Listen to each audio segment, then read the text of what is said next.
రే తెలుగుదేశం నాయకులారా కార్యకర్తలారా మీ ఇళ్లలో దూరి కొట్టే రోజు దగ్గర పన్నాయిరా. ఇళ్ళలో దూరి కొట్టించుకునే రోజులు మాత్రం దగ్గరలో ఉన్నాయి. మాత్రం గుర్తుపెట్టుకోండి తెలుగుదేశం పార్టీ నాయకులు అందరూ చెప్తాను. రే కొట్టానమేంద్ర మన జగనన్న రప్ప రప్ప నరకడం తప్పు కాదన్నారు కదా, నరికేద్దాం. రప్ప రప్ప నరకడం మంచిది.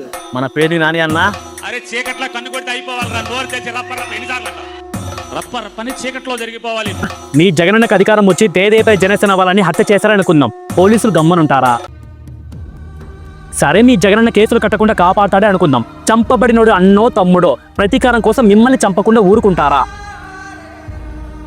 ఈ రెండిట్లో ఏది జరిగినా మీ కుటుంబాలే రోడ్ల పడతాయి, మీ జీవితాలే జైళ్ల పాలవుతాయి. మరి మా నాయకులు మమ్మల్ని వైలెన్స్ కి ఇంత ఎంకరేజ్ చేస్తున్నారు ఎందుకు?